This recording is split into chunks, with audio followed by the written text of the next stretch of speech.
kind of give context to what we do simply is we personalize video advertising. And what that means is we're able to help brands and agencies provide video advertising that is not necessarily the TV model of having an ad reach a lot of people in a certain GRP, but take all the data the brands have and the agency have and create a different type of advertising that it's a lot more one-on-one and relevant using data.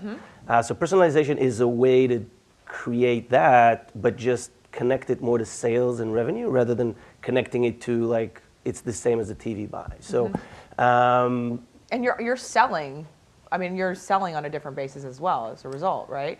Meaning like business model or size? Yeah, business model, yeah. Yeah, so I think we've talked a lot today about how do we combine creative personalization and optimization and media buying and audience and data, and there's so many pieces to it that it has been very hard to provide every group in the equation their own tool to create really one-on-one messaging. So direct mail was mentioned today as a great tool to create revenue. You know about someone, what he does, you create a mail and you send it to them. If you can do the same in video, it just hasn't been done before. And so just to be able to execute. But according to Dave Moore, it's better if they're dead, I think. That was the point, right? So. Well, I think it works and it generates 50 billion. So obviously someone's happy on the marketer side. So so just to be able to do all that, we took a lot in-house and we did it kind of end to end.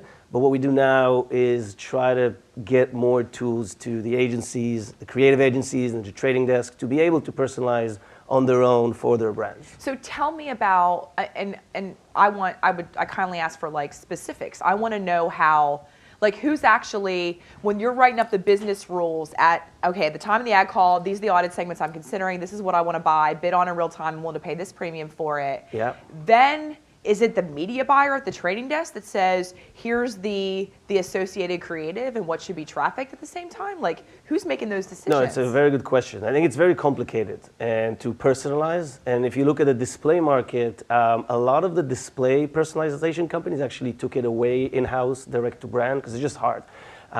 But we're creating a platform that we could populate the tons of creative if needed, or the trading desk can do it. So we can help with some of the algorithms, but more on the technology side, so not like let them buy the right media. We don't have to be associated with specific media. Okay, so just let's be specific, right? So,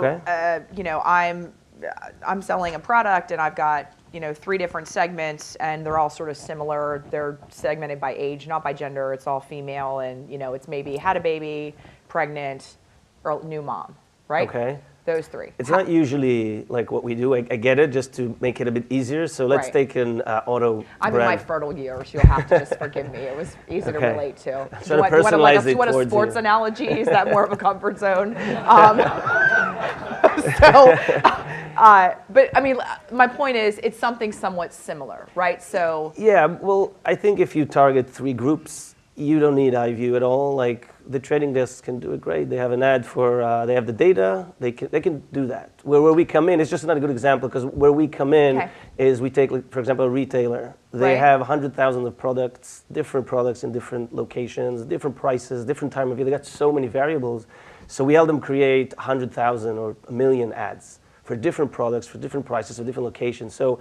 And then on every piece of data, it's very easy to say, okay, these are the 1 million of ads. We're going to do it by location. Here's the Excel of the list. You put it in the system, and then our platform can kind of target according to locations and time. So 3 is not really, Well, I mean, I'm going back to like the Land Rover example, right? Okay. I mean, that the subtlety for an automotive manufacturer is like the color of the vehicle optimized, for the psychographic profile of the audience or something. So let's take something that isn't a function of quantitative differentiated information in a specific ad unit, but something that's more qualitative, right? So it's just the visualization of the ads, so it's better delivered in video. So just forget the actual specificity of it, right? Okay. Where is the brain trust, and where operationally is the resource that would determine which creative variant actually is the appropriate one to be married to a specific segment? So the media buyer, rather it be on a trading desk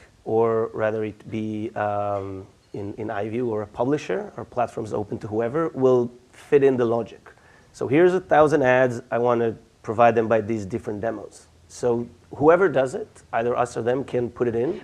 But I'm more saying, I'm just not like getting what I'm sorry, you're I apologize. So I'm just yeah. I'm communicating poorly, but like I'm thinking back to my days at the agency, right? And giving my creative team a brief. I give my team, a creative team, a brief. And so you don't have that process because there's technology behind the actual creation of the creative variants.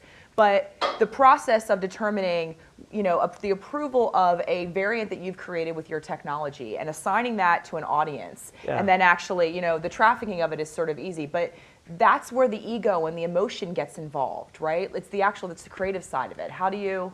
So, I mean, I get what you're saying, but it's just not exactly like that. It doesn't work like that because when you create 1,000 ads, let's say different colors, different locations, there's not a lot of emotion.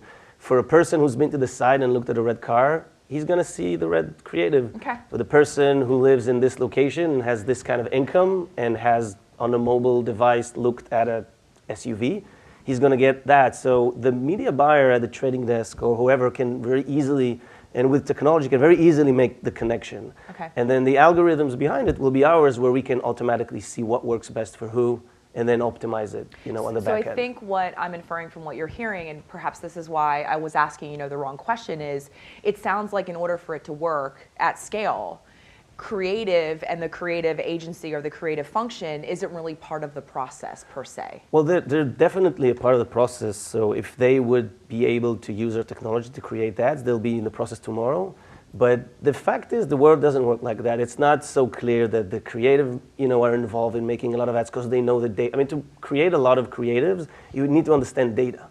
So a good creative agency will first say, okay, here's my brand. Here's all the type of people that can buy. Let's make a different creative for each. They think like that maybe a bit in display, but in video it doesn't exist yet.